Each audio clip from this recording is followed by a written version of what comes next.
Olá, meus amigos, olá, minhas amigas, olá, concurseiros, tudo bem? Sejam todos bem-vindos a mais um encontro nosso. E hoje nós vamos trabalhar com a lei que trata dos crimes contra o sistema financeiro nacional.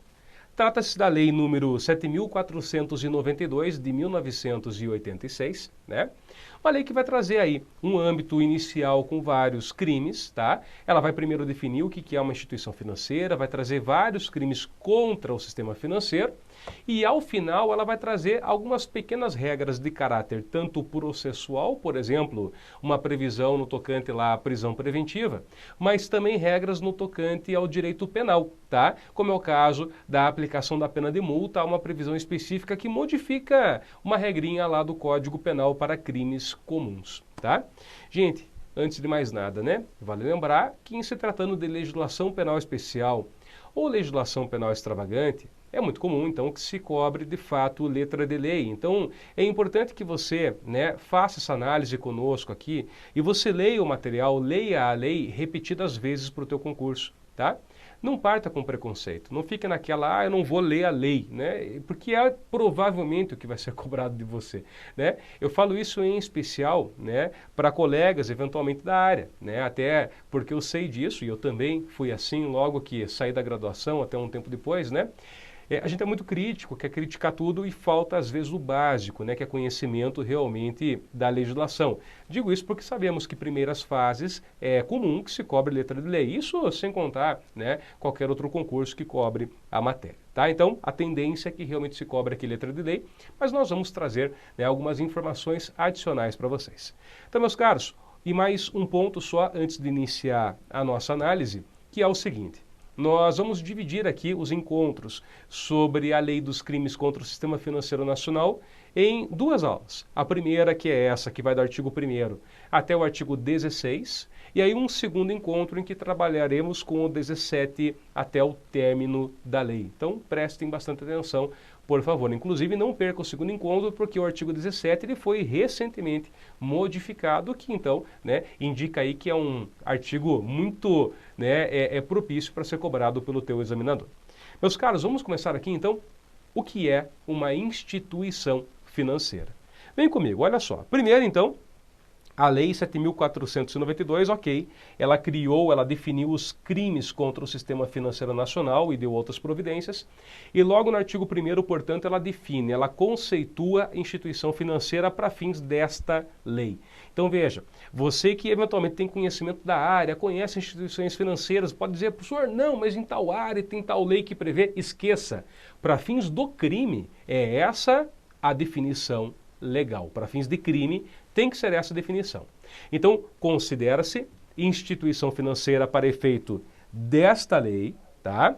A pessoa jurídica de direito público ou privado que tenha como atividade principal ou acessória, cumulativamente ou não, a captação, intermediação ou aplicação de recursos financeiros de terceiros. E já explico ali o vetado, tá?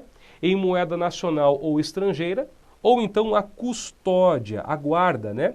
A emissão, a distribuição, a negociação, a intermediação ou a administração de valores mobiliários. Então veja que eu considero aqui como instituição financeira, né, aquela pessoa jurídica que tem como atividade, então, captação, intermediação ou aplicação de recursos financeiros, mas também de valores mobiliários, tá? E aí, o grande ponto é, na época que essa lei, ela acabou entrando em vigor, quase caiu a caneta aqui, perdão, tá? A ideia era que houvesse a expressão assim, ó, recursos financeiros próprios ou de terceiros. Esse termo próprios foi vetado, né? Ele foi vetado. Até por conta da própria amplitude do princípio da taxatividade, na época se entendeu que não, tem que ser recursos financeiros de terceiros, né?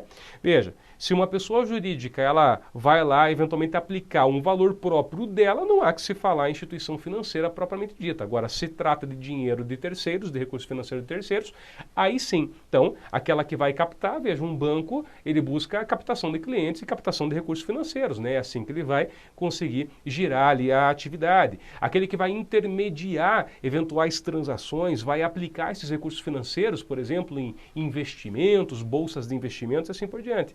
Mas também os valores mobiliários. Tá? Leia e repita a leitura, por gentileza, desse conceito, porque ele é bem importante. E detalhe, tá? Equipara-se à instituição financeira a pessoa jurídica que capte ou administre seguros, câmbio, consórcio, capitalização ou qualquer tipo de poupança ou recursos de terceiros. Tá? Então, ainda que se trate, né, não se trata de uma instituição financeira formal, mas enfim, se ela administra seguros, câmbio, consórcio, já é entendido também para fins legais como equiparado a uma instituição financeira.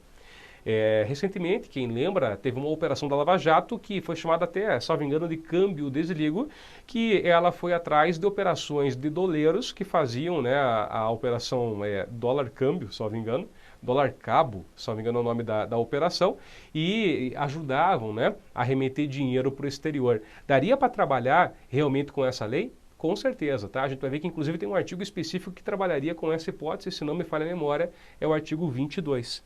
Mas ainda, também é equiparado a uma instituição financeira a pessoa natural que exerce qualquer das atividades referidas nesse artigo, ainda que de forma eventual. E aí você vai tomar cuidado, vai ter atenção, porque essa é a primeira grande pegadinha da prova.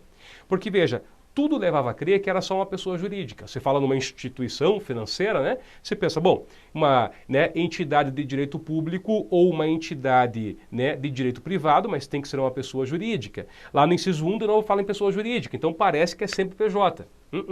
Nós temos a pessoa física também, digamos, alguém que trabalha com câmbio, pronto, o camarada é doleiro, mas não tem uma empresa formalizada, não interessa. Se ele, né, pratica qualquer das condutas mencionadas aqui, ele é equiparado a uma instituição financeira. Ficou claro isso? Toma cuidado, esse conceito aqui é premissa para grande parte do que a gente vai ver a partir de agora. Então, agora nós entramos propriamente nos crimes contra o sistema financeiro nacional. Começamos lá com o crime do artigo 2º. Repare aqui, ó. Imprimir, reproduzir ou de qualquer outro modo fabricar ou pôr em circulação sem autorização escrita da sociedade emissora, certificado, cautela ou outro documento representativo de título ou de valor mobiliário.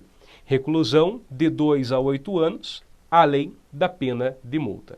Ok? Então, assim, se eu quero um certificado, tá? Se eu quero um certificado de um valor mobiliário, evidentemente que eu posso ter, desde que isso seja autorizado pela sociedade emissora, tá? O crime está na falta da autorização, tá? O crime está justamente nessa fraude, né? Então, é feita a impressão, é reproduzido. Eu digo que esse crime tem uma conexão muito próxima com o delito do 289 do Código Penal, que é o delito de moeda falsa, mas lá realmente eu falava, né, em moeda, em cédula, né, enfim. Aqui eu falo em títulos representativos de valores mobiliários, tá? Então pensa nisso, imprimir, reproduzir, fabricar ou pôr em circulação quando não autorizado. Se autorizado, evidentemente, não haverá crime. Bom, a pena de reclusão de 2 a 8 anos é uma pena alta, de modo que, a princípio, pela pena abstrata, não há que se falar em nenhum benefício. E a multa, ela é aplicada de forma cumulativa, perceba comigo. O parágrafo único prevê que incorre na mesma pena, tá? Incorre na mesma pena quem imprime, fabrica, divulga, distribui ou faz distribuir prospecto ou material de propaganda relativo aos papéis referidos nesse artigo. Percebem? Então, vamos imaginar que eu faço um material, uma propaganda ali, dizendo, olha, né, estamos entregando títulos aqui, né, de valores mobiliários e tal, que não tem autorização nenhuma. E eu, né, lanço uma campanha lá para tentar angariar pessoas que venham, né, adquirir esses títulos. Evidentemente, há crime e a conduta acaba sendo equiparada à mesma do artigo 2º. Então, cuidado. Vamos lá. O artigo 3º, ele trata da seguinte conduta: divulgar informação falsa ou prejudicialmente incompleta sobre a instituição financeira. Reclusão de 2 a 6 anos e multa. Então, de novo, a pena de multa aqui é uma pena cumulativa, tá? Tem que ser aplicada junto com a reclusão. Não há aqui nenhum benefício em abstrato por conta desta pena, mas tome cuidado. Veja, uma coisa é divulgar uma informação falsa sobre a instituição financeira. Evidentemente, esse crime exige dolo. Vocês vão ver que, né, por enquanto, nós só vimos crimes dolosos, exige a intenção. Então a pessoa tem que ter claro o conhecimento de que o que ela fala é falso. Se a pessoa realmente acredita ser, né, ela realmente acredita ser verdadeira aquela informação que ela está dando, então eu não consigo preencher o tipo penal aqui, não vai haver crime, a conduta ela é atípica. Então tem que haver conhecimento da falsidade. E também em relação à notícia incompleta. Veja, isso não é uma situação impossível de acontecer. A pessoa teve lá parcialmente conhecimento de uma informação de uma instituição financeira e ela divulga. Né? Qual que é a ideia? Que isso daqui pode prejudicar a instituição financeira e pode provocar uma fuga de investidores. Né? Vamos imaginar que eu vou lá e invento, olha, a instituição tal vai quebrar. Imagina que eu tenho inclusive um poder assim de convencimento, né? Imagina que eu trabalho já com investimentos, se eu falo para os clientes, informo lá, imagina eu dou uma informação falsa, nem precisa, mas imagine com a finalidade de que todos, né, retirem o dinheiro e coloquem em outra agência, em outra instituição financeira. É exatamente isso que se quer evitar, né? Exatamente esse abalo à ordem econômica causado por boatos, por notícias falsas, tá? E essa notícia prejudicialmente incompleta também, porque eventualmente pode ser que haja lá, digamos, um balanço, né, que foi dado, que eu pego parte dele, não o completo, mas já que no completo mostra que não houve prejuízo nenhum, mas eu pego apenas uma das partes do balanço em que há um prejuízo e divulgo só esse pequeno elemento para, né, eventualmente prejudicar a instituição financeira. Beleza? Então o crime está em divulgar informação falsa, mas também aquela informação incompleta. Eu poderia dizer, né, vamos lá na segunda hipótese, não, mas o que eu estou falando está verdadeiro, está aqui. Sim, mas você pegou, né, um pedaço de uma informação muito maior. O destaque que foi dado, o fragmento que foi dito é prejudicial, você devia ter dado a informação completa, e aí sim, né, as pessoas teriam condições de saber, né, eventualmente o que acontecia. Vamos lá, o artigo 4º, de todos os artigos, tá? Com exceção do artigo que foi modificado recentemente, tá? Em 2017, o artigo 4º é o mais propenso a ser cobrado em concurso. Então você vai lá e vai destacar, por gentileza, o artigo 4º. Além do artigo 1º é aquela pegadinha da pessoa física que eu já disse, que pode também ser considerada instituição financeira. Ele fala assim, ó, gerir fraudulentamente instituição financeira. Reclusão de 3 a 12 anos, somado à pena de multa, tá? Pena alta. É a mesma pena se pegar o 289, exatamente a mesma pena que a gente tem lá na moeda falsa no Código Penal. Mas vamos lá, gerir fraudulentamente, ou seja, né, emprega evidentemente fraude, lógico, mas então há uma mentira, há ali realmente dolo de enganar, né, alguém. Então, realmente é uma gestão, digamos assim, mentirosa, tá? Essa é a gestão fraudulenta, o que me parece absolutamente incompreensível e tem que realmente ser considerado crime. Agora, o parágrafo único, ele é muito discutido na doutrina por conta desse termo. Se a gestão é temerária, a reclusão é de 2 a 8 anos e multa. Porque, gente, veja só, né, uma gestão fraudulenta, uma gestão que empregue fraude, né, me parece que tem que ser criminalizada. Agora, a gestão temerária, será que tem que ser sempre criminalizada? Porque o que é algo temerário? Temerário é aquilo que é arriscado, aquilo que é imprudente. Mas costuma-se dizer, eu tinha um professor de direito empresarial, que eu sempre gostava da análise que ele fazia, quando ele falava isso, ele falava, olha, uma gestão temerária, querendo ou não, você só vai descobrir ao final avaliando resultados. Né? No âmbito empresarial, quando ele falava, ele comentava, né, antes de dar um nome, ele falava, o que você acha de uma empresa que e tenha vários investidores e do dia para a noite diga assim, ó, quer saber uma coisa? Não vai mais ter ponto na nossa empresa. Não tem mais ponto, você trabalha a hora que você quiser, você faz a tua rotina de trabalho. Se você quiser, você pode dormir na empresa. A gente vai colocar lá algumas redes, alguns, né, sofás, enfim, você pode dormir e tal. E você é um investidor dessa empresa. Isso é uma gestão temerária ou não? Né? E aí ele comentava, esse foi o caso da Microsoft na época, na década de 90.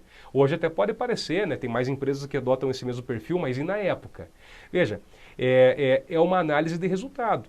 teve um baita resultado positivo isso. Se ele tivesse quebrado, teria sido crime? Claro, evidentemente, não era instituição financeira e eu não estou falando do âmbito da lei brasileira, mas é isso que eu quero dizer. Né? Por exemplo, um investidor, eu vou investir num banco e digo, olha, eu tenho um perfil extremamente agressivo, eu quero uma carteira extremamente arriscada, mas que me possibilite ganhar lucros astronômicos. Né? Isso é uma gestão temerária?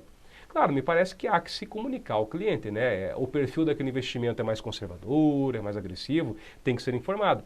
Mas é complicado se trabalhar com o conceito de temerário, porque muitas vezes o arrojo se confunde com justamente a conduta temerária. E nem sempre o arrojo deveria ser crime, porque por vezes pode trazer ali grandes, né, proveitos. Beleza? Então há essa discussão porque o termo, ele de fato é muito amplo. Esse me parece o crime mais importante que se pode encontrar na tua prova, com exceção do artigo 17, que foi modificado recentemente. Mas vamos lá. O artigo 5º, ele prevê a seguinte conduta. Apropriar-se quaisquer das pessoas mencionadas no artigo 25 desta lei, tá? Você vai estudar isso no próximo encontro, de dinheiro, título, valor ou qualquer outro bem móvel de que tenha posse ou desviá-lo em proveito próprio ou proveito alheio. Tá? Esse delito aqui do artigo 5º, primeiro eu quero que você note que ele é um delito ou um crime próprio, tá? Se você gosta de fazer classificações de delitos, não se esqueça que os últimos delitos que a gente estudou, ou melhor, todos eles até agora, eram delitos comuns, ou seja, qualquer pessoa poderia praticá-los, qualquer um. Agora, o artigo 5º não, é um delito próprio, porque tem que ser aquelas pessoas definidas no artigo 25. O primeiro ponto é esse, crime próprio, só aquele conjunto de pessoas. E segundo, eu quero que vocês notem que esse é um tipo penal especial em relação a dois tipos penais que existem no Código Penal, que são muito próximos. Um deles é a apropriação indébita e outro deles é o delito de peculato. Se você puder, depois, vai dar uma olhadinha no Código Penal. Veja lá, artigo, se não me falha a memória, 167 e artigo também 312, esse eu tenho certeza absoluta de cabeça, que é o crime de peculato. Você vê que são as mesmas condutas, apropriar ou desviar algo que tenha posse em razão ali do cargo. A diferença é que aqui é específico para instituições financeiras. Então imagine que o sujeito aproveitando que trabalha numa instituição financeira que fez a captação de valores dos clientes e aproveita e se apropria daqueles valores. Pronto, tá? Artigo 5º.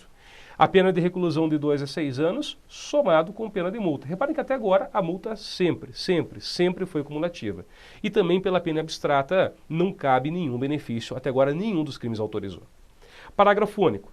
Incorre na mesma pena qualquer das pessoas mencionadas no artigo 25, o que torna então crime próprio, de novo, que negociar direito, título ou qualquer outro bem móvel ou imóvel de que tenha posse sem autorização de quem de direito. Sem autorização de quem de direito. Essa conduta, ela se aproxima muito do estelionato. Gente, pelo amor de Deus, tá? Quando eu falo o termo estelionato, não é que é crime de estelionato. Fosse, estaria analisando aqui o Código Penal. Eu digo que lá no estelionato você encontra uma previsão que é da pessoa que, por exemplo, vende coisa alheia como se fosse própria.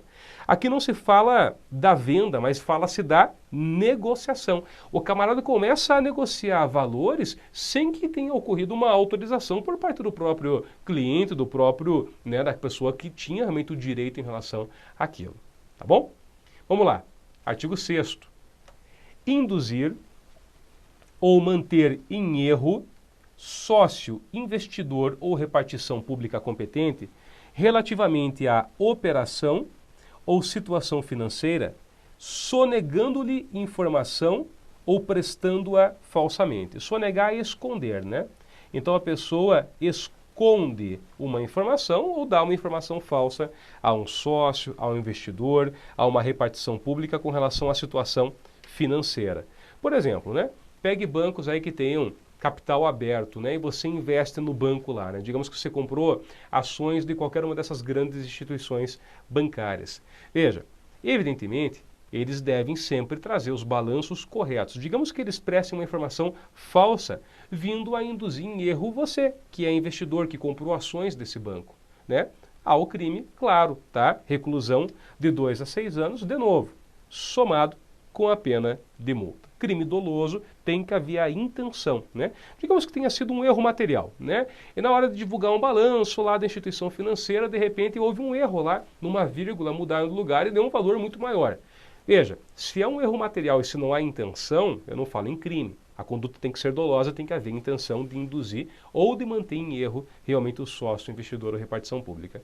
Uma outra discussão que existe é, professor, mas e se, por exemplo, dois sócios, um tenta induzir o outro em erro, a conduta de um compensa do outro? Resposta, jamais, tá? Você vai ter dois crimes distintos. Então não é porque um tenta enganar o outro, né, e isso ocorre mutuamente, que não haverá crime. Haverá sim crime para os dois.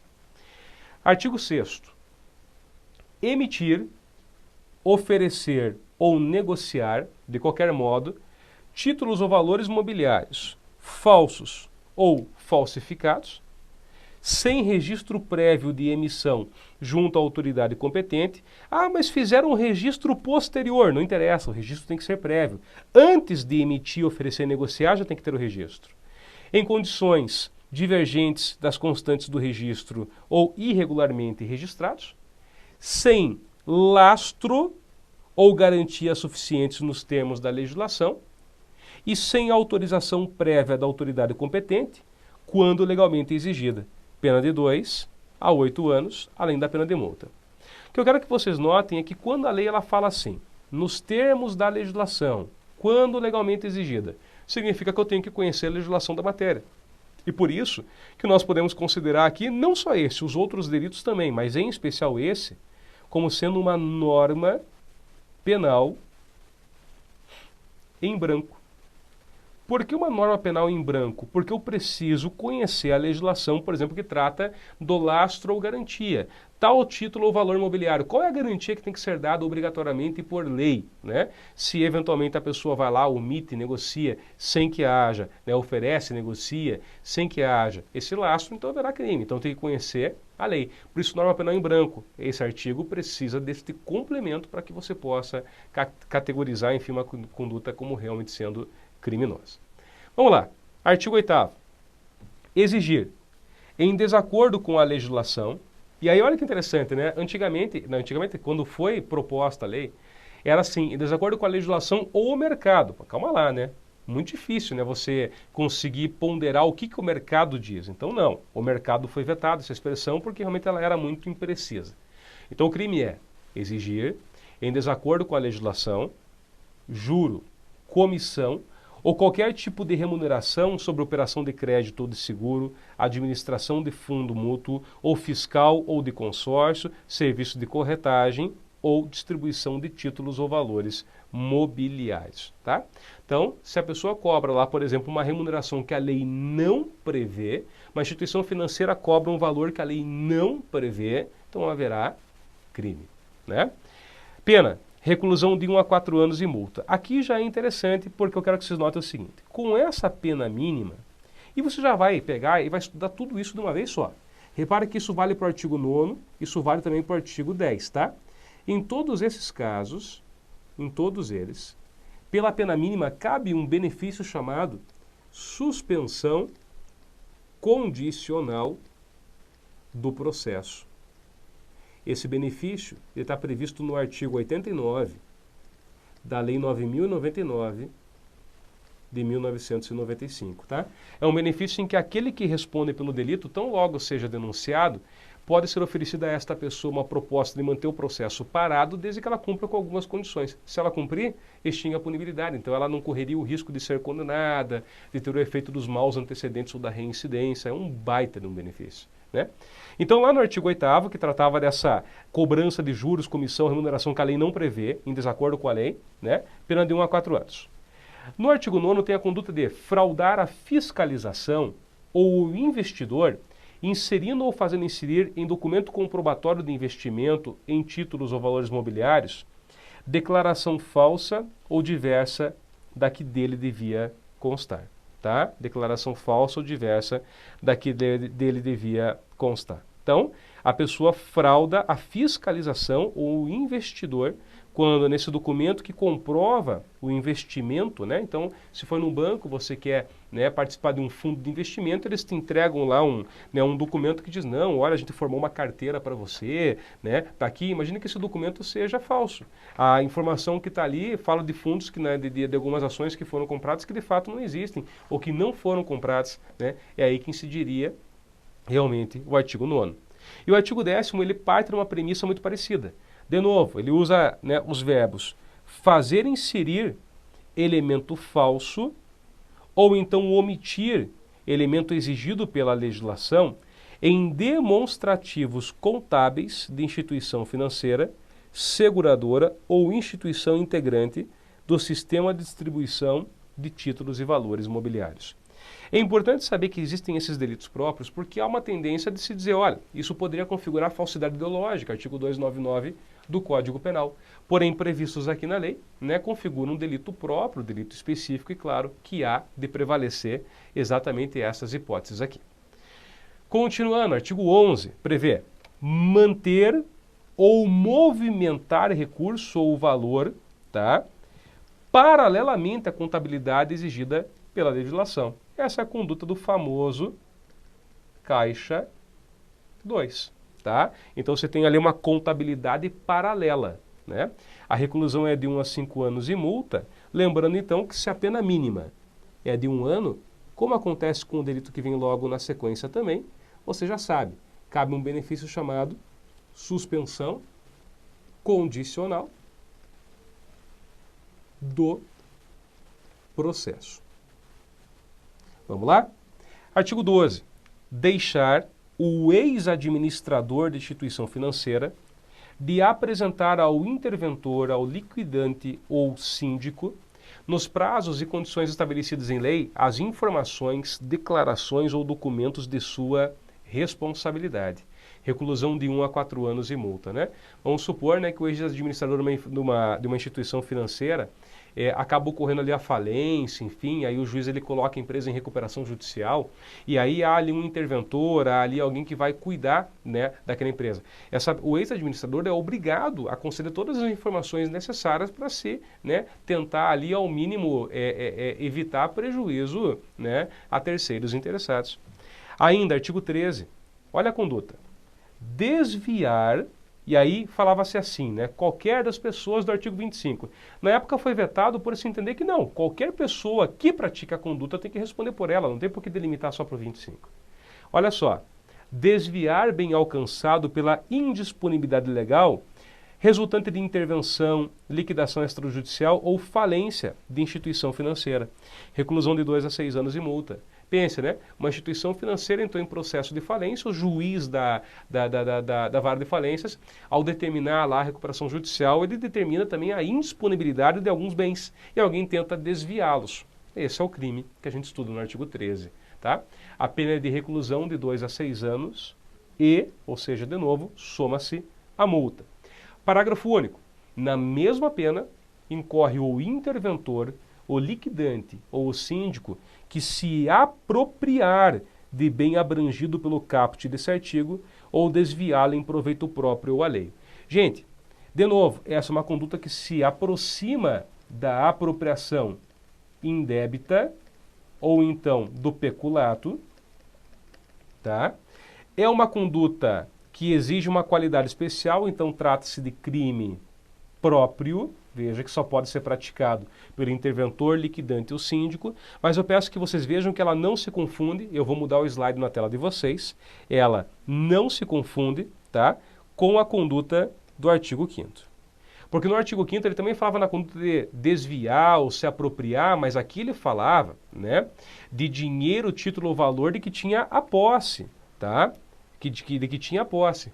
Agora, quando eu estou tratando aqui no artigo 13, eu estou falando da pessoa que está desviando, né, determinado valor ou está se apropriando de um valor que está, né, que foi determinado ali realmente um bloqueio, que foi determinado uma indisponibilidade pelo juízo da vara de falências. Então é uma situação realmente diferente que implica aqui no reconhecimento desse crime e não daquele. Enfim. Caminhando para o encerramento desse encontro de agora, gente, só mais 3 delitos. Eu sei que é um pouco cansativo, mas preste atenção comigo, que aí no próximo encontro a gente trabalha com os demais e finaliza. Olha aqui, ó. O artigo 14, ele fala assim: apresentar em liquidação extrajudicial ou em falência de instituição financeira, declaração de crédito ou reclamação falsa, ou juntar a elas título falso ou simulado. Você poderia dizer, professor, mas já não tem delito lá de falsidade, enfim. É que nesse realmente se trata do processo de liquidação ou de falência. Então é aqui, é nesse processo, é nesse momento que a pessoa ela se utiliza de um documento falso. A reclusão de 2 a 8 anos, somada à pena de multa, sendo que o parágrafo único prevê que na mesma pena incorre o ex-administrador ou o falido que reconhecer como verdadeiro um crédito que na verdade não existe. Né? Então veja, eu sou ex-administrador de uma instituição financeira, há um procedimento lá de falência e aparece um suposto credor. Vamos imaginar que ele não tem direito a nada, mas eu como ex-administrador, de repente eu tenho conluio com esse cara, eu digo não, ele realmente tinha um crédito a receber, um crédito bastante alto. Veja, se eu mentir, eu respondo a mesma pena de 2 a 8 anos. Artigo 15. Manifestar-se falsamente o interventor, o liquidante ou o síndico a respeito de assunto relativo à intervenção, liquidação extrajudicial ou falência de instituição financeira. Reclusão de 2 a 8 anos, além da multa. Né? É muito parecido com um delito lá, nós temos no Código Penal, do falso testemunho, mas lá também tem a falsa contadoria, a falsa perícia. Veja, aqui eu tenho pessoas que são designadas pelo próprio juízo para servirem como síndicos, liquidantes, servirem ali realmente como interventores. O próprio juiz delimitou. Então essas pessoas têm o dever, tá, de realmente falar a verdade. O que alguns autores discutem é, veja que aqui usa-se o verbo manifestar-se falsamente, mas não houve a menção ao verbo omitir ou ao verbo calar. Por que eu digo isso? Porque lá no falso testemunho, falsa perícia, falsa contadoria, lá tem. Então os autores vão considerar que a conduta é atípica se ele simplesmente omite uma informação verdadeira ou se ele cala, né, ao ouvir uma informação falsa. O que ele não pode é ele se manifestar falsamente. Né? Então, cuidado com isso. A pena é a mesma do delito anterior, reclusão de 2 a 8 anos, além da pena de multa. E caminhando para o fim agora, o artigo 16. Fazer operar sem a devida autorização ou com autorização obtida mediante declaração falsa. Instituição financeira, inclusive de distribuição de valores mobiliários ou de câmbio. Tá? Reclusão de 1 a 4 anos e multa, pelo 1 ano, cabe o benefício da suspensão condicional da pena. Então veja que nesse delito agora mais genérico, eu saio do âmbito da falência, no âmbito da liquidação extrajudicial, eu saio daquele âmbito, e agora vamos voltar para instituições financeiras. A pessoa faz operar com uma declaração falsa, né, não tendo autorização para isso.